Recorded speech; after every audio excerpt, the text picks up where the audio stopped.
So the harvest season in the organic coffee industry starts in September, but can carry on October, November and December.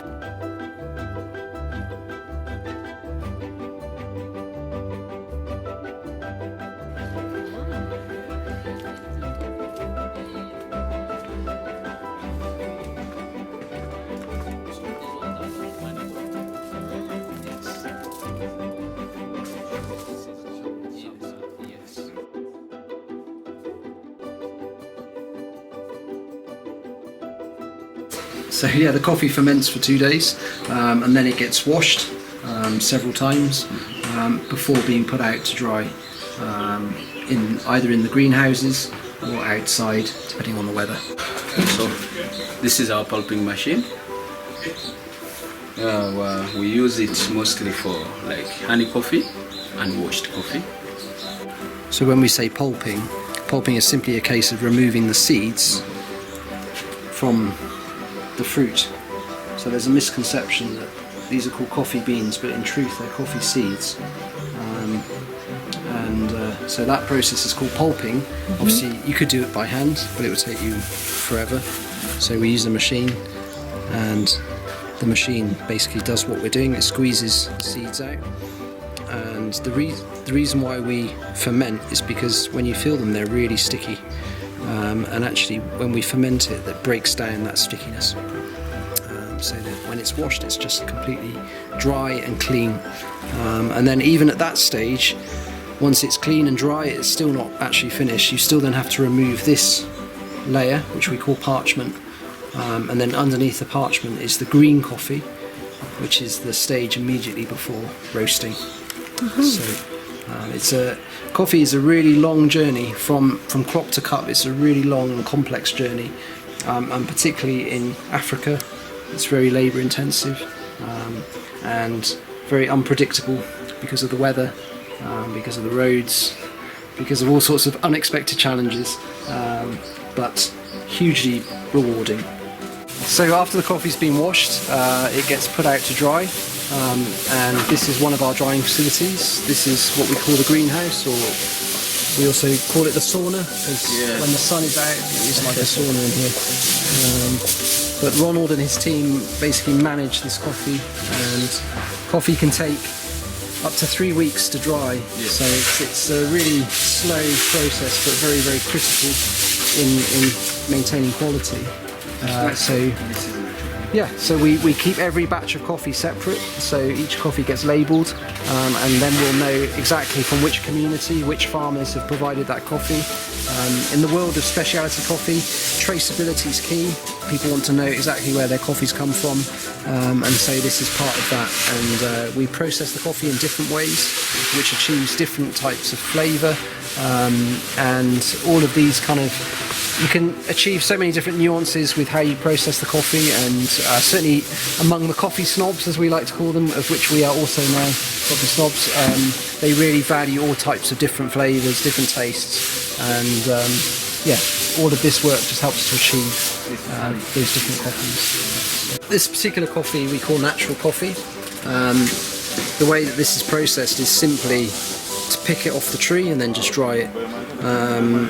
And what you get from this type of process is a very, very fruity cup of coffee, which sounds strange if you've not tasted fruity coffee before, but it's very much in demand, particularly from the high-end specialty buyers. They love kind of fruity notes.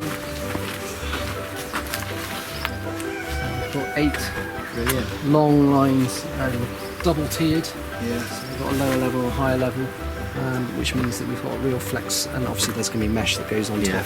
So you can put coffee on there. Get straight through.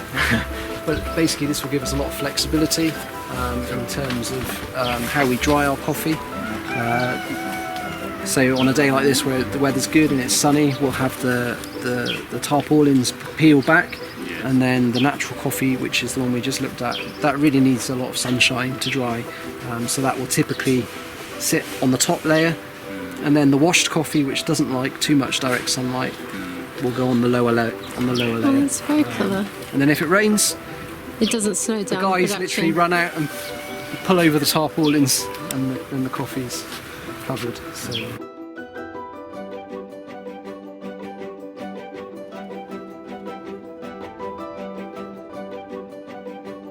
So coffee gets better the higher it's grown. So we're now at almost 2,000 meters up, and this is where we source a lot of our best coffee from.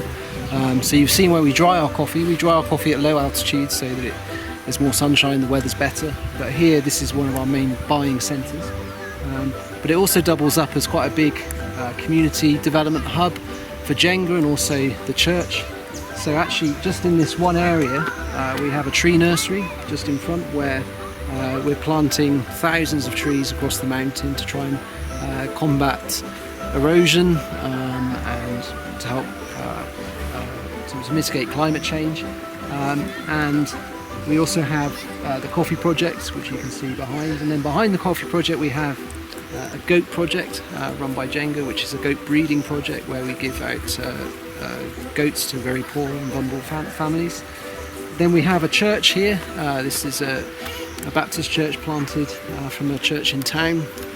The church doubles up as a nursery school during the week. So the school holidays are on at the moment, so there's no one there yet. But on this, we're about to construct a new purpose-built nursery school on this bit of land just here. So it's a real kind of hub for the community, and to me a real picture of development and what the gospel should look like.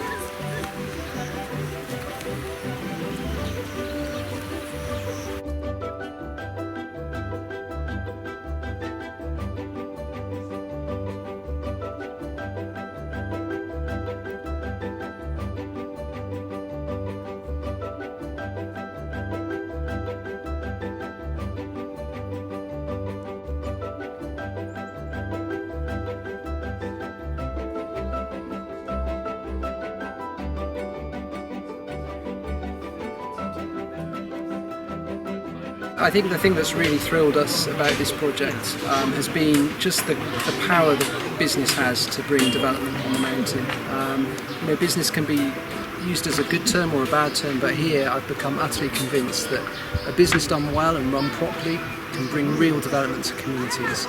Business by nature should be sustainable. If it's not sustainable, you've got a very bad business. And the great thing about this particular coffee project is that it goes much beyond the coffee farmers. We think it's just about the coffee farmers. We have 600 coffee farmers, which is great, but actually it's the knock-on effect beyond the farmers is what we really get thrilled about. We see people being employed, getting paid fairly for a job well done. We're seeing carpenters, we're seeing builders, we're seeing casual workers, we're seeing truck drivers, we're seeing young men carrying sacks of coffee on their head and getting paid to do that. And these were guys that were maybe just sitting on the street, drinking, just without any kind of paid work at all. And so being able to offer paid work in remote communities has a huge impact. We hear story after story of how just even a small wage can have a huge impact on a remote place like this where people can't afford to even travel to hospitals because the cost of getting down the mountain is too expensive. So people suddenly have money in their pocket. They can send their wives to go and deliver safely in the local hospital. They can send their children to school. And so for me, it's just seeing the kind of ripple effects from what is quite a simple idea, but seeing the ripple effects across the community is really, really thrilling. And just even doing business in a fair and transparent way goes a huge way here. Just simple things like keeping promises, paying cash on delivery to our farmers, giving receipts, not messing around with weights or measures, but just being straight and straightforward. We also pay a bonus to our farmers in hungry season, which has been a huge a huge winner for the project, but for people on the whole, where suddenly they have money in their pockets at the time when they have almost nothing. And so I'm just excited at the potential. I feel like we're 3 years in, we're just kind of starting to see the kind of what could be achieved, and now the challenge is to really push on and impact this whole mountain through this project.